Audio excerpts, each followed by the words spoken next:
Olá, eu sou Jailma Barbosa e chegamos a mais uma edição do nosso Roteiro da Paixão. Na edição de hoje, eu vou te mostrar os caminhos de peregrinação em Pernambuco. Aqui no interior do estado, manifestações de fé atraem milhares de fiéis o ano inteiro.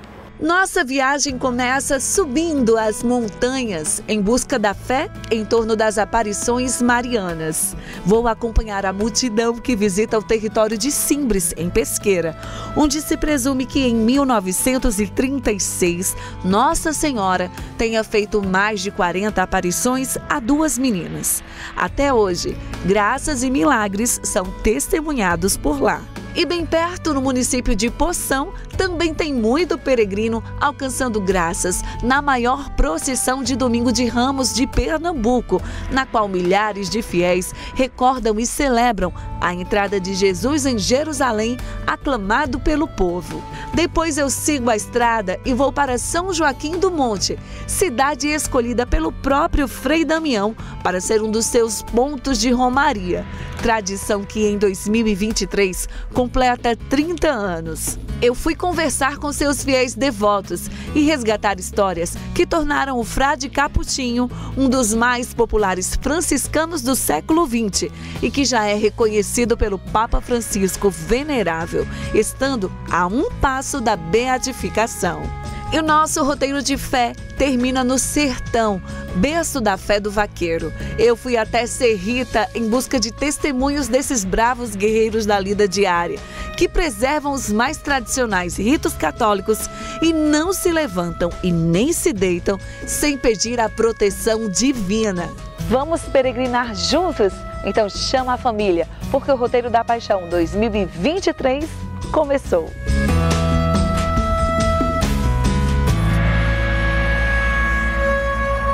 Em Pesqueira, na região agreste, milhares de fiéis peregrinam em direção a uma montanha, porque acreditam que nela houve uma aparição da Virgem Maria em 1936.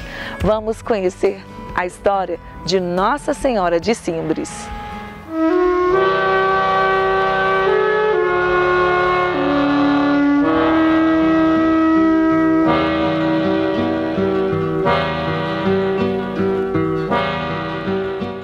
Essa aqui é a vila de Simbres, que também faz parte do território do povo indígena Chucuru de Ororubá e uma das nossas paradas nesses caminhos de peregrinação.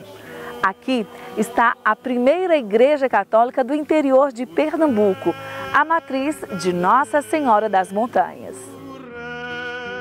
A construção é de 1692. A padroeira, Nossa Senhora das Montanhas, é para o indígena Nossa Senhora das Graças do católico. Nessa área, as famílias vivem num território peculiar de gente simples e religiosa. E é onde acontece uma história magnífica, surpreendente e até inacreditável sem os olhos da fé. Era manhã de 6 de agosto de 1936. Duas meninas, Maria da Luz, de 13 anos, e Maria da Conceição, de 16, recolhiam mamona em meio à mata. Naquela brincadeira de criança e com medo do bando de lampião que assolava a região, Maria da Luz perguntou o que a amiga faria se ele aparecesse. Sem hesitar, Maria da Conceição afirmou que Nossa Senhora havia de dar um jeito de protegê-las. Imediatamente, as meninas viram no alto da serra a imagem de uma mulher com uma criança nos braços que acenava para elas. Ao contarem a história em casa, os pais não acreditaram. Mesmo assim, um deles foi com as meninas até a montanha novamente. As crianças continuaram a ver a mesma imagem, porém ele nada via. Como entender o que de fato só as garotas enxergavam? Aí ele teve a ideia de pedi-las que fizessem perguntas. Ao indagarem quem era ela, veio uma resposta inesperada: eu sou a Graça. Em 36, quando a Nossa Senhora aparece aqui, a Maria da Luz e Maria da Conceição, ela vem num contexto de medo, no momento de medo, da guerra, dos cangaços. E ela aparece dizendo e falando do momento que precisamos de oração e penitência. Os dias que seguiram foram marcados por muitos desafios para as meninas e seus familiares.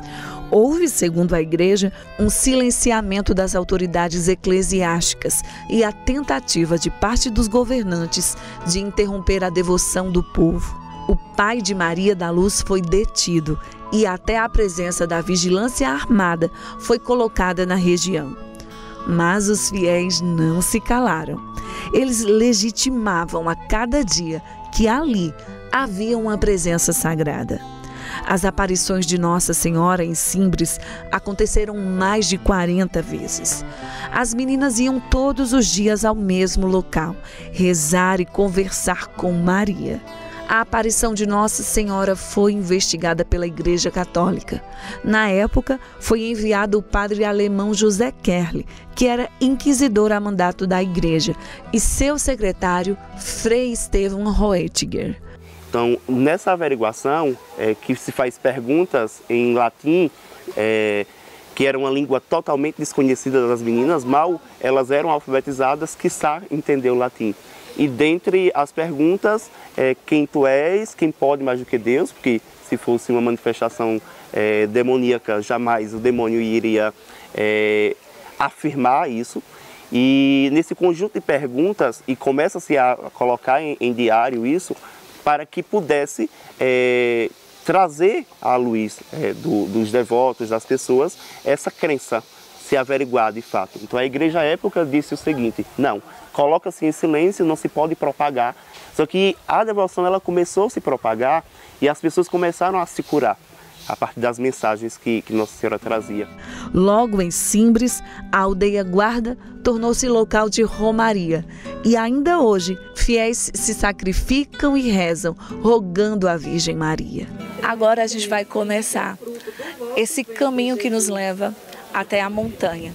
Primeiro, a gente vai descer um pouquinho por essas escadas e depois subir. Mas olha, já tem gente chegando, voltando de lá. Muita emoção, a gente só tem a agradecer. 2 ônibus de peregrinos que vieram aos pés da montanha se colocar nesse tempo quaresmal também para penitenciarmos-nos e oferecermos, aquilo que somos e temos aos pés de Nossa Senhora que é Mãe das Dores, Nossa Senhora que nos acompanha nessa caminhada quaresmal. Pedir a Nossa Senhora proteção divina, para que a gente possa ter uma vida de paz, Que tenha muitas bênçãos nas nossas vidas. É uma bênção, só agradecimento e gratidão por tudo que a gente tem passado, tem conquistado, e pedir bênção para toda a família. Cada passo na escadaria leva ao encontro de uma pessoa de fé e de centenas de motivos diversos de se estar aqui, seguindo esse caminho.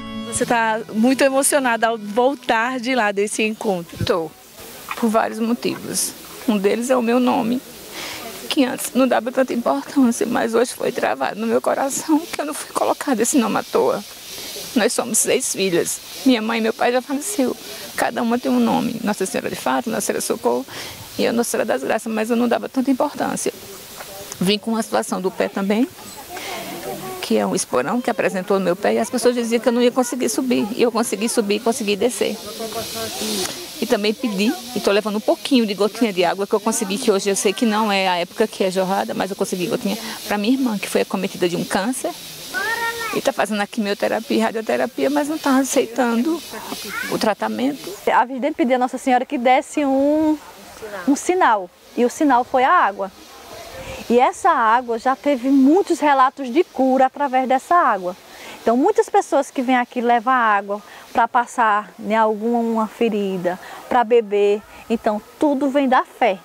Quem desce com aquela sensação de que de fato teve um encontro com Nossa Senhora. Muito bem. Se Deus quiser, parando, vem de novo, que eu amei. Também vim agradecer, que eu sei muitas graças. A cura do meu filho, o emprego dele, a faculdade dele, que ele teve uma crise depressiva muito forte. E eu pedi muito a ela e ela conseguiu. Nesse ponto aqui, eu já passei da metade do caminho dessa subida, que hoje a gente conta com auxílio de uma escadaria, de corrimão. Mas olha só, aqui ainda há registros de como era a subida antigamente. Imagine, gente, a dificuldade que era para subir por aqui. Na base da fé, né? De chegar ao topo da montanha para encontrar esse local exato da aparição de Nossa Senhora. A gente consegue entrar um pouco nessa dimensão espiritual e nesse contexto da vida dessas crianças. Vamos seguir o nosso caminho.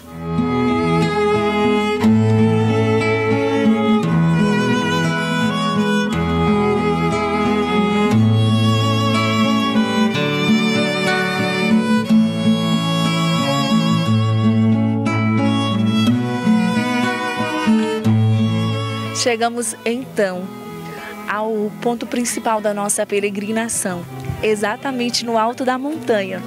E ali, no alto daquela pedra onde há aquela manchinha branca, é onde se relata que apareceu Nossa Senhora às duas videntes. É o motivo pelo qual milhares de fiéis vêm aqui em busca de sentir também essa presença da aparição de Nossa Senhora. As videntes sempre falaram da porta que se abriu. E é nesse local onde tem essa mancha, que é branca. Tudo é uma cor solar que é branco. Tudo foi da natureza. Um dos elementos fundamentais de força nesse santuário é a natureza. Vocês acreditam fielmente de que houve a aparição de Nossa Senhora aqui nesse lugar? Sim, eu acredito, eu creio.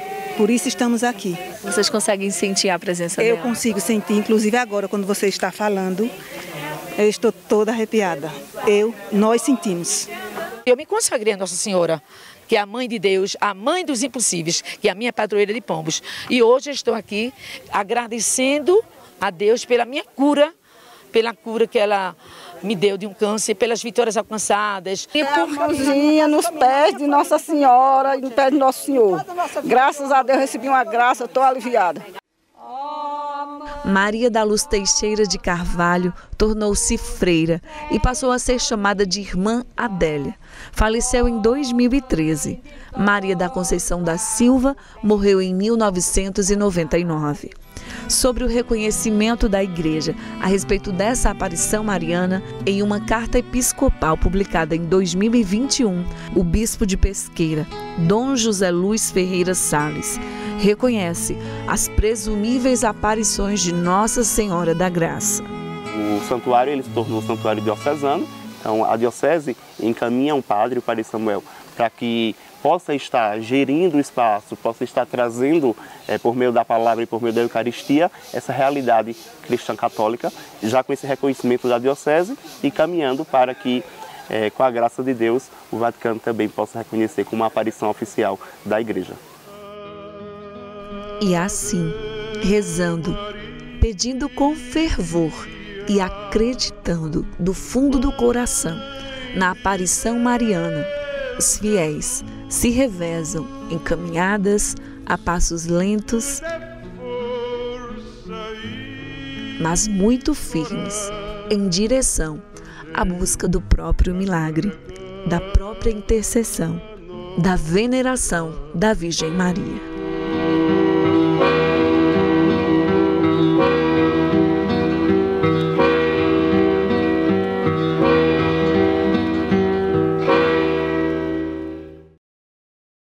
Peregrinar é não enxergar obstáculos para realizar a penitência e assim a gente vai seguir no caminho que nos leva ao Domingo de Ramos de Poção. E também vamos mostrar a romaria de um venerável que fez do Nordeste um território de fé e catequese. São os caminhos da romaria de Frei Damião em São Joaquim do Monte. Tudo isso e muito mais no próximo bloco.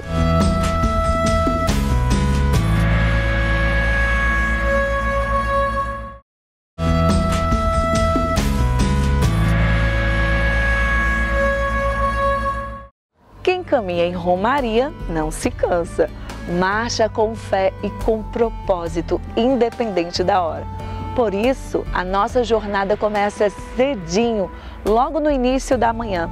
Eu fui até Poção para acompanhar uma procissão de Domingo de Ramos, que acontece há mais de 30 anos, com uma proporção gigantesca, tornando-se uma das maiores do interior de Pernambuco. O Domingo de Ramos marca o início da Semana Santa e aqui em Poção, milhares de fiéis se reúnem aos pés do cruzeiro para celebrar essa passagem bíblica que marca a entrada triunfal de Jesus em Jerusalém. As pessoas vêm de todos os lugares, em romaria, em procissão e devoção. A gente vai acompanhar essa romaria agora.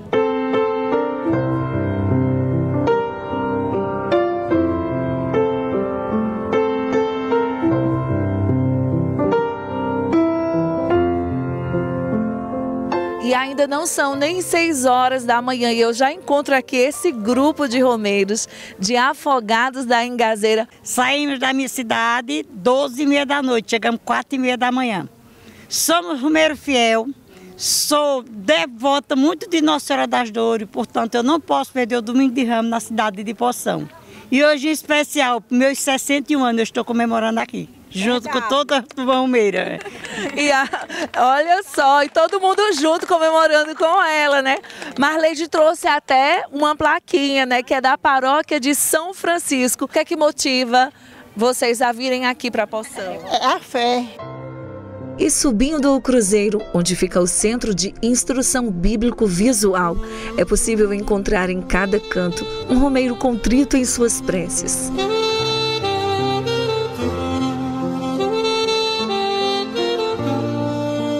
Muita devoção, oração nesse início da manhã.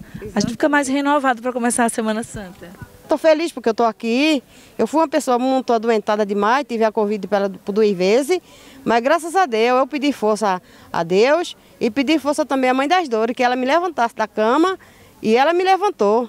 Eu estou aqui, né? Agradecendo a Deus e agradecendo a nossa mãe, né? A senhora veio de Buenos Aires, aqui em Pernambuco. Vocês saíram que horas de lá? A gente saiu de 11 horas da noite.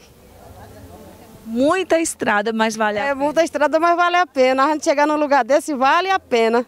Costumeiramente, eles chegam cedinho para essa visita ao cruzeiro, onde há um encontro de silêncio e meditação que se estende todo o dia. E eu encontrei aqui um grupo de Maceió, que veio também participar dessa celebração do Domingo de Ramos aqui em Poção. Não é a primeira vez que a senhora vem aqui? Não, é a 5ª vez. Faz questão de vir no Domingo de Ramos? Não, é um dia diferente, né? A gente meditar, esquecer o que passa, ter tanta coisa desagradável, aí aqui a gente esquece tudo. E os raminhos não podem faltar, né? Para serem abençoados ali na hora. Na hora da missa. E depois a gente leva para casa para fazer um chazinho. Eu já tenho muitas viagens aqui todo ano, eu só não estou aqui todo ano porque lá onde a gente mora não tem carro para vir todo ano. A devoção, a procissão, a romaria é constante aqui no cruzeiro.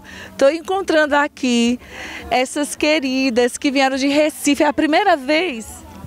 Sou. A primeira vez. Primeira vez, e a gente só tá na subida do cruzeiro, no comecinho. Já tá pesado, já tá penitência? É assim mesmo. E a senhora não é a primeira vez? Não, eu sou a 4ª. A montanha fica a 1.100 metros de altitude. A subida é íngreme, mas os romeiros são dispostos e movidos pela fé para cumprir todo o percurso. O local é de oração e catequese. O cruzeiro foi uma ideia do alemão Frei Henrique Brocker, que ao chegar em Poção, em 1860, teve uma inspiração divina em fazer do local um ponto de peregrinação e devoção. O Frei mudou a história de um povo. Poção passou a ser visto como um dos principais pontos de romaria do estado. O Domingo de Ramos chega a registrar milhares de visitantes. Explicar não é fácil, né? O cruzeiro foi construído na década de 60 e depois se criou um costume de pessoas vindo ao cruzeiro fazer visita a esse centro bíblico. E nessas visitas começou a se espalhar, né? E há uns 20, 25 anos atrás, o padre viu pensando como fazer um momento que pudesse reunir todas essas pessoas que já tinham a sua tradição de todo ano visitar o cruzeiro. E aí a ideia foi de fazer uma grande celebração no Domingo de Ramos, que é a abertura da Semana Santa, e reunir todos esses romeiros em um só dia. 2023 marcou a retomada oficial pós-pandemia desse grandioso momento de devoção, que reúne o povo de fé, que não cansa de agradecer, testemunhar e pedir a Deus bênçãos e proteção. E agora estamos retomando essa tradição, este ato de fé, de celebrar o Domingo de Ramos aqui na cidade de Poção, aqui neste belo cruzeiro. É o testemunho de fé do nosso povo. Como você disse, tem pessoas que estão chegando aqui para agradecer a Deus, porque foram curados da Covid, tiveram pessoas na sua família curada, ou que não perderam ninguém na sua família. Isso é bonito, porque vieram agradecer. O voltar ao cruzeiro é reanimar a sua fé diante de algo que tirou a esperança e fé de muitas pessoas. A tradicional romaria começa aos pés do cruzeiro com a bênção dos ramos pelo bispo da Diocese de Pesqueira, Dom José Luiz. Em seguida, ela segue para a Igreja Matriz, para a celebração da Santa Missa. É um ciclo de romaria que depois vai até o final do ano, né? E é um momento muito significativo porque o nosso povo hoje traz as expectativas da chuva de São José, não é? Traz também as suas dores, as suas alegrias. Nós temos gente aqui que vem do Maranhão, muita gente de Alagoas, da Paraíba, Rio Grande do Norte.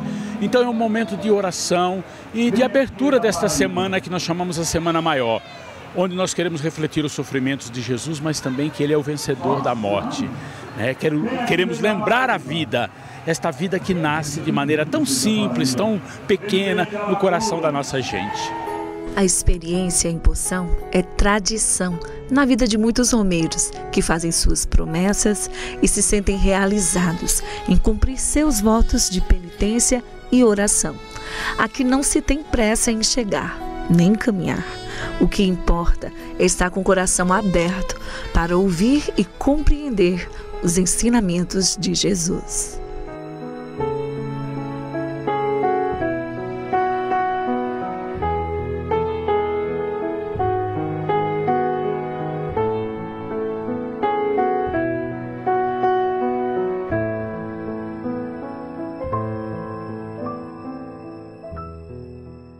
Vamos acompanhar alguns detalhes da vida de Frei Damião.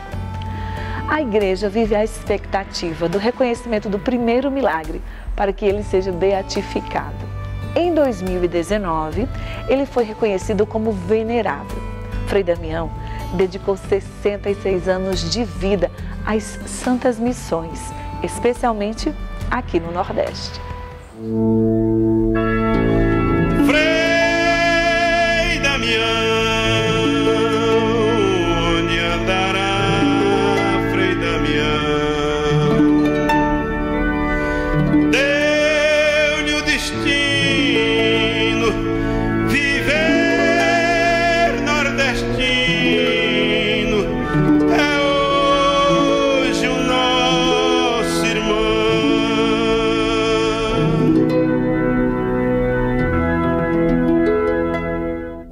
Entre as décadas de 30 e 90, os dias e até as madrugadas eram movimentadas de fiéis e peregrinos nas cidades por onde passava um frade capuchinho, pequeno no tamanho, mas gigante em sua devoção a Deus e dedicação aos pobres, Frei Damião de Bozano. Ele nasceu em 1898. Aos 12, entrou na Ordem dos Frades Menores Capuchinhos e dedicou 66 anos de vida nas andanças pelo Nordeste, chamadas de Santas Missões. Naquela época, o povo católico, fosse criança, jovem, idoso, sadio ou enfermo, respeitava e se sacrificava para participar de um desses encontros com Frei Damião. E ele era incansável. Mesmo bem idoso, com dificuldades de falar e se locomover, Frei Damião se fazia presente nas missões. E aquela presença significava muito. Os milhares de sertanejos se enchiam de esperança, reavivavam a fé, buscavam tocar no frade, acreditando que esse gesto seria suficiente para obter uma graça. Em uma de suas santas missões em Petrolândia, no sertão de Pernambuco, eu fiz até esse registro, quando eu fui coroinha de Frei Damião. A data era 23 de março de 1997. Frei Damião morreu no dia 31 de maio do mesmo ano. Não são poucas as cidades que têm na história o registro das santas missões. Mas em uma delas, no Agreste, Frei Damião sentiu vontade de ficar um pouco mais, vir todos os anos e até participar de uma peregrinação de fé mantida até hoje, que ganhou o nome de Romaria de Frei Damião. O município Terra de Peregrinação foi escolhido pelo próprio Frei Damião, que realizou não só inúmeras missões por aqui. São Joaquim do Monte era para o frade um lugar de memória afetiva, já que parecia muito com a sua terra natal, o vilarejo de Bolzano, na Itália. Dizia que aqui lembrava a terra dele de origem, Bolzano, na Itália. Então Frei Damião gostava de estar aqui, não só para celebrar missões, mas ele vinha para descansar. Ele se sentia bem, o ar que os são joaquinenses respira é especial, né? Aqui a natureza, as montanhas. Então Frei Damião gostava de estar aqui. Tem vários testemunhos, quando ele ia embora, diz que as lágrimas desciam, ele chorava. E por aqui ele deixou muitos amigos que hoje se transformaram em devotos.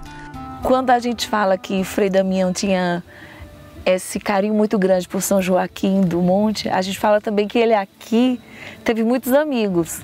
E eu estou com uma comadre de Frei Damião, a dona Sandra, no qual teve Frei Damião como padrinho de uma filha da senhora. Ele é padrinho de uma das minhas filhas. Eu cheguei na casa paroquial, eu estava com uma bebezinha de poucos dias. E foi um período que ele chegou aqui. E essa bebezinha minha, ela tinha nascido com um problema na visão. E um dos olhos dela era como se a íris fosse totalmente branca, que ela não enxergava. E eu dizia que quando eu encontrasse com o Frei Damião, eu ia pedir para Frei Damião benzer ela. Quando o Frei Damião saiu do quarto, que puseram ele na cadeira, aí a enfermeira foi e disse, coloca um bebezinho, entrega a criança nos braços de Frei Damião, porque na época, na porta, tinha uma senhora que estava com a bebezinha dele. Chegaram e foram pegar o bebê dela e entregar. Quando foram entregar, ele foi e disse, não, esse não, é a outra. Aí pegaram ela nos braços, puseram nos braços dele, eu tenho esse registro, ele fez o sinal da cruz e minha filha, graças a Deus, tem uma visão perfeita até hoje. Tem nada na visão. Eu não sei explicar, eu só sei sentir. Existe alguma coisa muito forte entre a minha vida e a de Frei Damião. Eu pensei sempre assim, porque eu já recebi muitas graças. Muitas, foram inúmeras. Sandra testemunhou o que só a fé é capaz de explicar. Por onde Frei Damião passava, ele arrastava as multidões. Todo mundo queria tocar em Frei Damião, todo mundo queria chegar perto. E até tocar no carro em que ele estava. Então, quando ele passava, as pessoas ficavam ao redor. A gente tem muitos testemunhos de Frei Damião, de pessoas que receberam muitas graças. E dentre elas eu sou uma. Eu mesmo me acho uma pessoa assim, primeiramente pela providência divina, né? Mas Frei Damião sempre foi um intercessor muito grande na minha vida. Eu tinha em média 10 anos em Bonito. Uma das vezes que ele chegou em Bonito, sempre ele quando chegava no carro, A gente costumava sair caminhando próximo ao carro, e numa dessas idas para Bonito, uma moça sem querer assim me empurrou e o carro passou o pneu traseiro no meu joelho. E na época eu me lembro que eu fiquei sentada sem poder me levantar. E quando eu chamei por ele, eu disse Frei Damião de dentro do carro, que foi o pneu traseiro, do lado que ele vinha sentado. Ele só fez o sinal da cruz e fez levante-se. Quando eu ganhei o lencinho que ele me deu, foi em uma das saídas. Ele estava aqui em São Joaquim do Monte, e ele foi saindo e eu vim acompanhando o carro desde a igreja. E quando chegou no posto que foi abastecer, ele sempre saía chorando daqui de São Joaquim, ele gostava muito daqui. E quando ele está secando o rosto com o lencinho dele, eu estou na porta do carro, do lado que ele estava na época até com o Frei Fernando, aí ele só foi pegar o lencinho e me entregar. Até hoje eu tenho um lencinho guardado. No começo de lá do céu, onde a festa não tem mais fim. A Romaria de Frei Damião de São Joaquim do Monte completa em 2023 30 anos. Foi uma iniciativa dele com Padre Pedro, e a cada ano centenas de milhares de fiéis aqui estão seguindo essa tradição. Para a cidade, as romarias de Frei Damião são tão importantes e significativas que foi criado até um monumento aos romeiros, em homenagem a esses peregrinos que todos os anos passam por aqui. Olha, e ainda nessas proximidades do monumento para os romeiros tem esse objeto aqui. Essa estrutura de ferro é, na verdade, uma luneta para a observação terrestre do cruzeiro. Aqui ela está apontada exatamente para a estátua de Frei Damião. Para destravar é preciso colocar uma moeda, vou colocar aqui, e por 1 minuto e meio dá para a gente observar a estátua de Frei Damião. Sempre vossos queremos ser, sois encanto de nossas vidas. Sempre vossos. O que se descortina na luneta é o Santuário de Frei Damião, edificado no ponto mais alto do município. Só nas santas missões nós temos. No santuário hoje há uma estátua com 10 metros de altura feita pelo artista Cacheado. Também tem uma cruz da época das missões em vida e um monumento com as pegadas de Frei Damião gravadas em cimento. Em meio às flores e plantas tem também uma capelinha, espaço das velas e dos ex-votos. É um verdadeiro santuário para os devotos do frade capuchinho. O santuário fica a pouco mais de 1 quilômetro da matriz da cidade. É aberto desde as 5h30 da manhã todos os dias para acolher os devotos e peregrinos.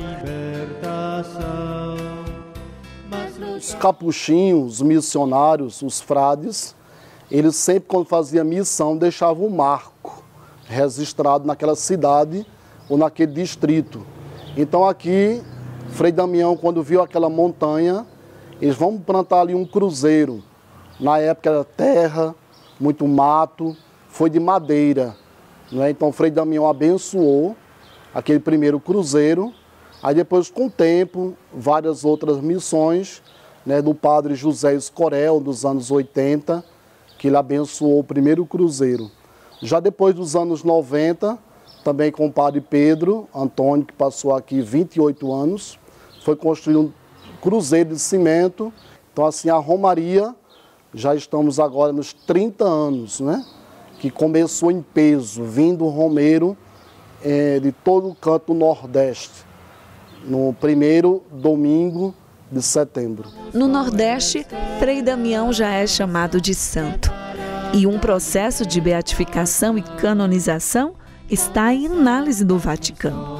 No caso de Frei Damião, no dia 6 de abril de 2019, foi emitido o Decretum Super Virtutibus, reconhecendo que o religioso viveu em grau heróico as virtudes cristãs.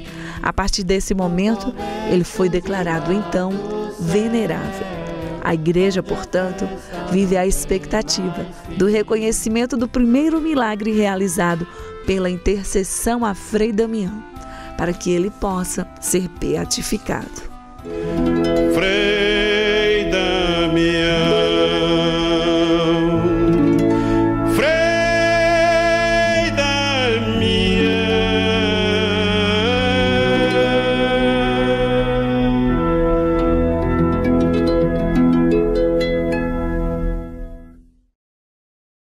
Está se aproximando a nossa última parada. Vamos até Serrita, berço de fé do vaqueiro. Desses que preservam os mais tradicionais ritos católicos e não se levantam e nem se deitam sem pedir a proteção divina. É daqui a pouco.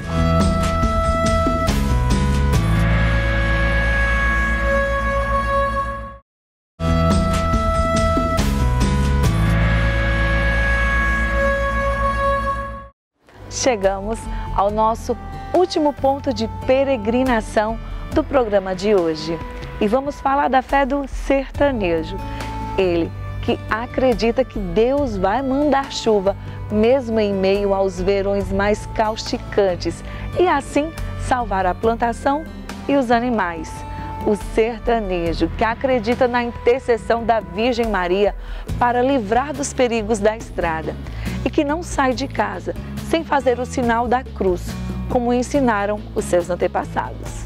E se um sertanejo só traz toda essa representatividade, imagina milhares reunidos em uma missa do vaqueiro.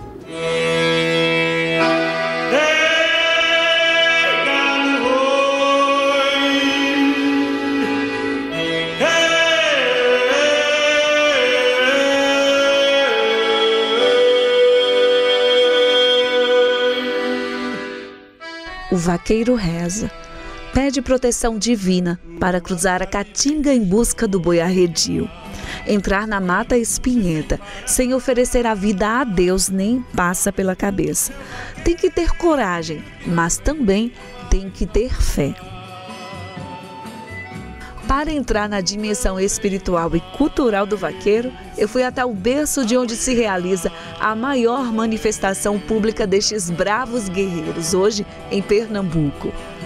E mais de 500 quilômetros distante da capital do Recife, no sertão, a gente chega em Serrita. Eu estou aqui nessa cidade que é a capital nacional do vaqueiro. Aqui na entrada do município tem até uma estátua em homenagem a Raimundo Jacó. Foi a morte dele que originou essa missa tão tradicional em todo o Brasil. E a gente veio conhecer um pouco da história do vaqueiro e da sua fé. Era ano de 1970, quando o padre João Câncio, pároco de Serrita, que amava andar a cavalo e sempre saía com os amigos por meio do mato, avistou na caatinga uma cruz que marcava uma morte. A cena chamou a atenção e logo descobriu que ali era o sinal da morte violenta de um vaqueiro. O morto era Raimundo Jacó, primo de Luiz Gonzaga, assassinado em 8 de julho de 1854. E quem estava lá, contando tudo ao padre, era o vaqueiro Júlio Duqueira. Ele lembra que o padre resolveu então realizar uma missa em homenagem ao vaqueiro. O fundador da missa foi o padre João Câncio. E lá passava gente todo dia lá e não dava fé dessa cruz, desse vaqueiro que tinha morrido lá. O padre João eu andava com ele passou lá e me procurou. Ô Júlio, e essa cruz? Eu disse, essa cruz, padre, foi do vaqueiro que morreu aqui. Dizem que foi matado, mas eu não vi e não posso dizer. E o nome dele, Raimundo Jacó.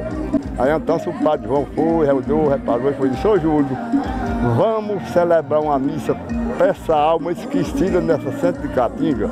Aí eu disse, padre, quem sou eu? O senhor é quem é o padre? Ele disse, não, eu sou o padre. Eu quero o seu apoio como vaqueiro. Aí disse, nós continuamos a missa desse dia. 52 missas ela inteirou agora. Até hoje, ele lembra com detalhes como foi a primeira missa.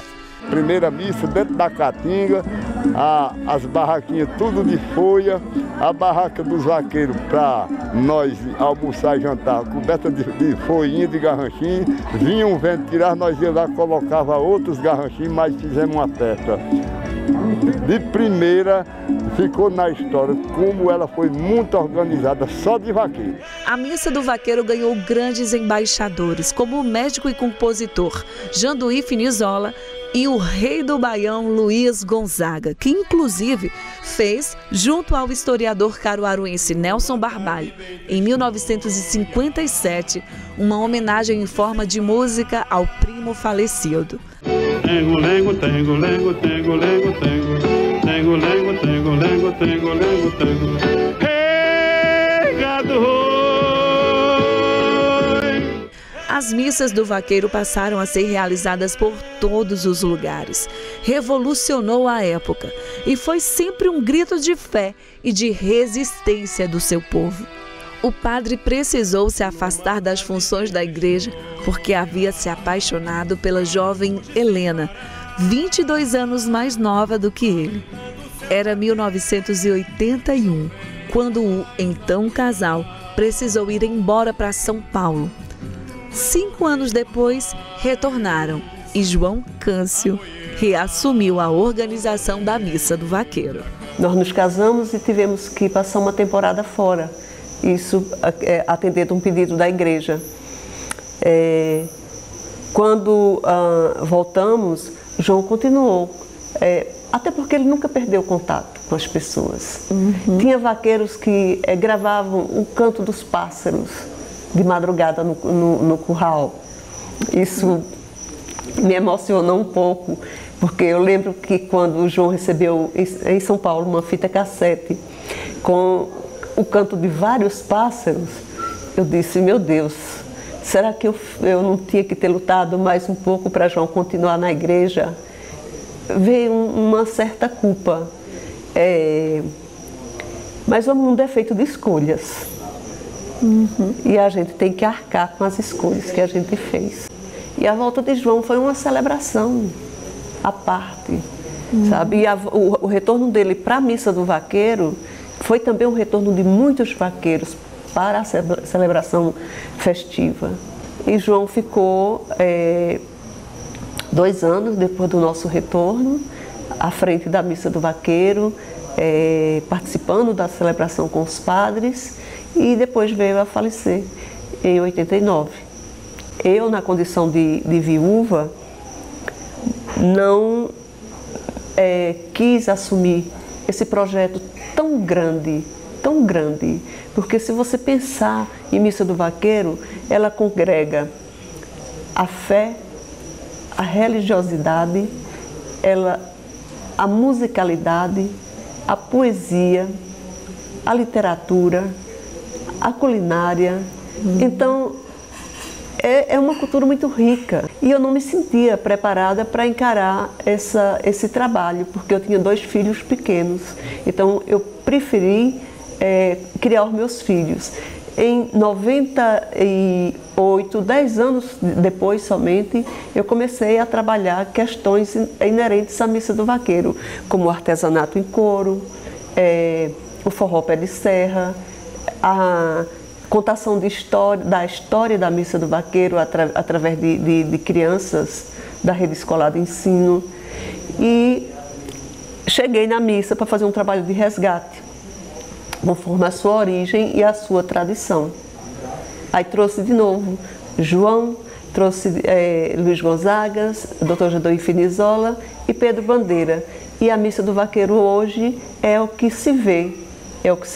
Essa comunhão de fé junto com os vaqueiros, mas motivo de orgulho para todos nós sertanejos e nordestinos, mas também motivo de estudo, porque a nossa cultura, ou como qualquer outra cultura, precisa ser estudada, precisa ser fortalecida para que ela passe de geração a geração. A luta é para que essa tradição seja estendida por gerações, assim como nos próprios lares fazem os moradores de Serrita. A paixão por essa profissão, por ser vaqueiro, pela fé que tem em torno disso, a gente encontra aqui com o seu Luiz. Seu Luiz, o senhor tem muito orgulho em ser vaqueiro? Eu tenho. Eu tenho tudo aí, tá tudo aí. Não ando mais, mas a equipe tá aí. O que é que o senhor tem aqui? Explique pra gente. Quais são os principais adereços de um vaqueiro? Isso aqui é a sela, Aqui é o guarda-peito, aqui as perneiras, aqui é o gibão, ali as caretas de botar no gado e o chocalho também. Chocalho imprescindível. Primeiro que a gente que pega o gado tem que botar o chocalho, porque às vezes tora a corda. Aí tem que saber para onde ele foi, né? Aí pronto, ele tanto com o chocalho mesmo tá pegado. Eu já vou aqui, ó. Já tava me esperando, eu já tô com um sapatinho que, me desculpem aí as pessoas mais modernas, mas não tem nada melhor do que uma percata de couro, não. É muito bom, né? É um conforto que a gente fica. E protegido também, porque nessa só sabe quem tá no mato. É verdade. Se livra dos espinhos. Isso aqui os espinhados escorregam e não fura. E não fura. E para isso que servem esses outros aparatos que a gente mostrou aqui também. É o garrancho para não furar a gente também, não arranhar. Não arranhar. Porque se for do jeito que tá aqui, qualquer coisinha fura. Já pega, né? E o da cabeça também é para isso, né? Eu defendo tudo. Eu defensor do vaqueiro. E na juventude do senhor se paramentava assim todinho também para sair por aí? Era. Me conta essa história. O senhor gostava de pegar boi, de correr por aí pelo mato? Eu, com 11 anos, eu pedi a meu pai e a minha mãe para deixar eu ser vaqueiro. E ele não queria que eu fosse vaqueiro. Mas minha profissão, meu dom era esse, de eu ser. Até um dia quando eu convenci eles. Aí pronto, eles me liberaram e aí eu continuei fico muito sentido hoje, porque não passo mais parte, porque é uma da velhice. Nas pegas de boi no mato, um costumeiro esporte praticado na Caatinga, pessoas de todas as idades comparecem para torcer pelos seus familiares e aproveitar a festança. O que é que você acha de tão lindo nessa profissão do vaqueiro? A coragem, a determinação deles. Quem não tem coragem não entra não. Isso é a instrução do profissional. E você tem vontade de pegar boi? Tenho, correr vaquejada. Porque seu pai já é vaqueiro. Meu pai é vaqueiro. Ele tá onde agora? Ele tá no meio do mato aí, caçando gado. Tá na solta ele. Tá onde? Na solta. Foi correr atrás do gado, né? Foi. Se pegar o gado, tem o quê? Troféu. E um troféu? Você já viu algum troféu? Ele já ganhou algum? Já. É o meu. Ele ganhou o meu.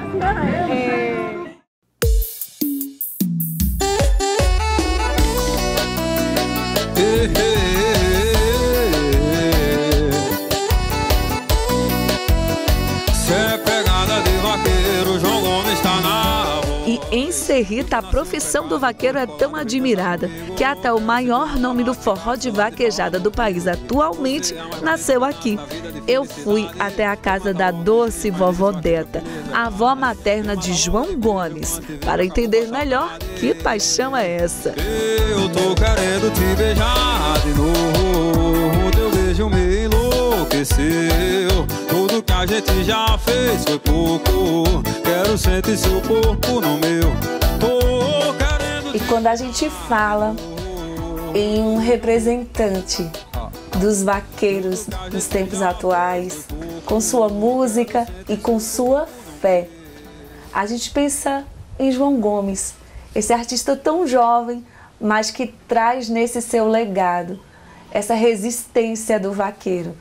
E eu tô aqui em um lugar muito especial hoje, na casa da avó Deta. Que honra estar aqui com a senhora hoje para conhecer um pouco mais dessa sua intimidade, desse seu neto. Muito obrigado, viu? E eu me sinto feliz por vocês terem chegado até aqui na minha casa para me conhecer, mas é humilde como sou e por isso a humildade de Joãozinho que já vem de mim e da minha família. E digo sempre a ele, ó Joãozinho, você é humilde, continue sempre humilde, não porque você ganha dinheiro, porque você está famoso hoje, não vá passar dos limites. Seja sempre essa pessoa que você já foi. Ele é muito consciente, né? Então, e ele só diz sim, vó, eu digo, aí você tenha seu preparo, tenha seu pezinho de meia, para você um dia, quando você descer de lá de cima dessa fama, você pode um dia estar cansado, não querer mais cantar, ter como você sobreviver, mas ajuda quem precisa, os mais necessitados. Não precisa nem dizer quem é meu filho, porque hoje é a rua, as pessoas de ruas que não têm moradia, que não têm alimento, que chega pedindo ajuda, não negue. E quando pede é porque está precisando. Conselhos de vó, tá vendo, gente? E aqui nasceu essa história de Joãozinho, né? Porque ele fez uma música em homenagem ao esposo da senhora. Foi aqui que nasceu a história. Ele começou daqui, a história dele, daqui dessa casa. Ele vivia aqui com vocês, tomando um cafezinho, aprontando com um triângulo, né? Que não deixava ninguém dormir. Era, jogando bola nesse terreiro, arrancando as unhas. Aí era aquela coisa toda. Passava 8 dias, 15. Aí a mãe dele mandava ele para cá. Aí quando era para voltar, a gente ajeitava o dinheirinho para ele voltar. Mas as férias dele eram aqui? Era 15, 20 dias. Ele passava por aqui. Nunca passou um mês completo, não. Era daqui para a Serrita, para a casa das tias que moram lá. Ele tinha esse fascínio pela profissão do avô, né? Era. Ele amava vaquejada, assim, ver o vaqueiro. Só assim, minha filha, por ele ser muito criança, ainda não dava nem para saber que ia ter essa intuição. Porque quando morasse aqui, praticamente aqui, tia Raimundo vai fazer a vaquejada, eu quero um cavalo para eu me montar na vaquejada, para eu correr boi, para eu aprender ele montar num cavalo. Mas não, ele se apegou a esse nome de vaqueiro e se ligou e achava bonito. Mas não deu para ele comprar nenhum cavalinho, para dizer assim, hoje eu tenho um cavalo para eu correr vaquejada, mas meu Deus, e chegar ao ponto que chegou. É porque a vontade dele era ser quem é mesmo, mas dar valor ao ritmo de vaquejada. Que ele via muito o avô. Ele via muito o avô dele, o marido montava da senhora. no cavalo, ia para o mato. Aí às vezes ele ia na rua, eu vou com o voinho, estava na garupa, levava, naquele tempo não tinha muito transporte de carro por aqui, e meu esposo sempre gostou de andar a cavalo. Apaixonado pelo avô Nato, que morreu aos 75 anos, João Gomes compôs até uma música em homenagem ao saudoso vaqueiro. Eu quero ser um velho que nem vovô e viver por amor a vaquejada. Já deixa a minha senha preparada que eu vou botar na boiada do jeito que ele ensinou. Quando ele chegou aqui com uma música em homenagem ao esposo da senhora, como é que foi? Chegou dizendo como a gente que não ia sabia. ser um vaqueiro que nem vovô. Foi assim, quando ele começou a tocar a primeira música, que foi essa daí mesmo, aí todo mundo ficou assim, escutando. Aí ele fez aquele comentário, fez aquela história, porque foi que tinha feito aquilo. Só que ele não gravou não, estava dizendo mesmo pessoal, só para a gente ouvir. Aí todo mundo pedia, depois canta de novo, aí repetia, aí foi o dia todo. Aqui? Aqui na casa da senhora? Sim, aqui, menina era gente. As primas, ele? As primas, ele, os tios, os vizinhos. Aí eu falei assim, ei, vozinho, como foi que tu fez essa música mesmo? Eu pensei, vozinha, que o vozinho me ajudou muito. De como assim, ele morto? Sim. Eu pedi a Deus para que ele me desse a inteligência de eu fazer essa música no nome dele. E fiz, o povo gostaram. Eu digo, tá bom, meu filho, quer dizer que Deus fez e você ajuntou e deu certo. Os que confiam no Senhor são como os montes de Sião. Dia difícil vem, mas eles não se abalarão. E a fé nesta humilde casa nunca faltou. Assim, Deta e Nato tiveram 10 filhos. Foram muitas lutas em meio às adversidades do sertão. O Nato, aí ele tinha essa profissão, ele gostava de correr vaquejada e a senhora também amava, né? A senhora gostava muito da... Eu ficava com muito cuidado quando ele saía para ir campear, porque é a vida, você sabe, a vida do vaqueiro, ela é muito arriscada. O motorista também acontece tanto desastre, né? Mas você montar num cavalo brabo, para amansar ele, a domar, como ele fazia isso. Cavalo brabo pulava, dava pulo enorme e ele amansava. Cavalo brabo, burro brabo. Aí ia pro campo, já é outra coisa. Vai pegar aquele boi dentro dessa catenga, sujeita a pau, sujeita a uma espinhada no olho, uma pancada enorme, cai de mau jeito, quebrar ossos, né? Eu ficava só lembrando, meu Deus, que Deus acompanhe quando ele saía. Ele também era religioso, e quando ele saía, ele se benzia. Aí eu dava graças a Deus quando chegava à noite, ou que ele chegava em paz.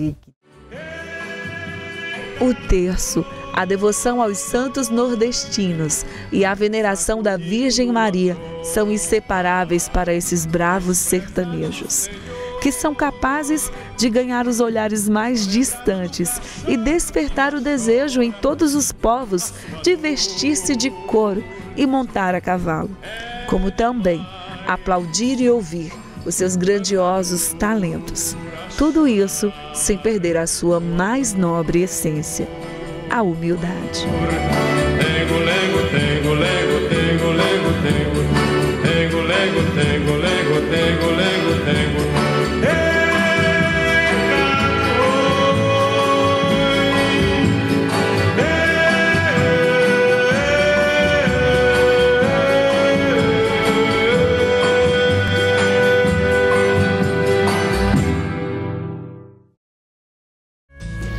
Estes foram alguns dos caminhos de peregrinação em Pernambuco que separamos para mostrar para você. A nossa edição 2023 do Roteiro da Paixão fica por aqui, mas que você tenha uma abençoada jornada em sua peregrinação. A gente se encontra no próximo programa. Até lá!